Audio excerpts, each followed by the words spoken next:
This is Todd Agnew, and I'm here with Song Discovery and Worship Leader Magazine, and we're going to be previewing some new worship songs. Now, if you found this video on my site or YouTube or wherever, and you're not familiar with Song Discovery, let me quickly explain it to you. Song Discovery is a worship tool provided by Worship Leader Magazine. You can subscribe, and in doing so, you will get 8 issues of Worship Leader Magazine every year. But in addition to that, in the Song Discovery program, you'll also receive 8 CDs throughout the year of new worship songs. And so it's a great way just to stay current and fresh and plugged into what's going on in the worship songwriting community, and of course to find some new songs. Now, if you want to subscribe, you can do that at SongDiscovery.com.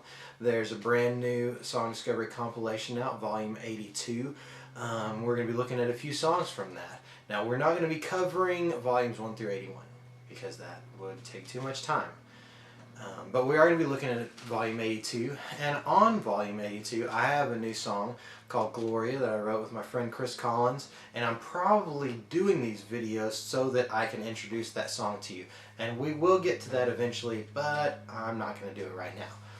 To start with, I wanted to introduce you to one of the 2 songs that as soon as I heard this CD, I started learning these songs so that I can use them in my own worship playlist. And so we're going to look at one of those songs. It's called 1,000 Amens. It's by Tim Timmons, and you can find it. It's the first track on your Song Discovery CD, or if you don't have one of those, you can jump over to iTunes and grab it for 99 cents, or download the whole Catalyst Music Project record, which also has Phil Wickham and Fee and Laura Story and Thad Cockrell and a bunch of great music on it. But today we're going to look at 1,000 Amens. I loved this song. Lyrically, it incorporates the doxology, which if you grew up in church like me, you probably sang it every week in church like me, and I just love that heritage and plugging back into that. But the cool thing is these powerful lyrics are put in a musical setting that I think are really going to be effective in the modern worship environment. And then it comes out of that and just soars into this beautiful chorus. Unfailing love, it comes with the morning. And it's a great picture of God's love and His grace for us, His mercies being new every morning.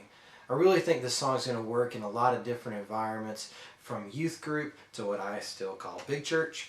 And also with so many different styles of worship teams, I think the song's really going to work. And then you get to the middle of the chorus and you find my favorite line.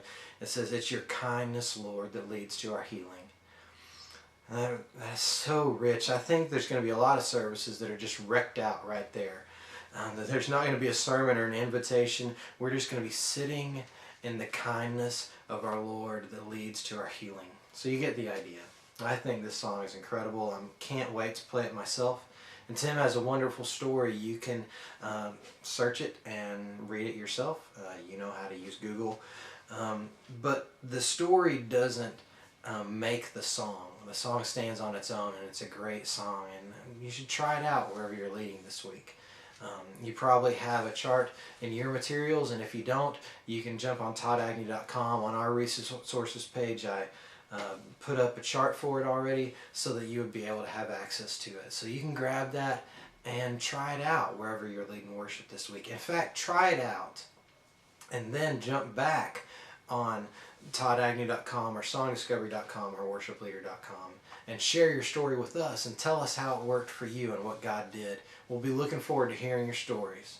So get out there and lead worship and live worship and breathe worship. And I'll see you next time.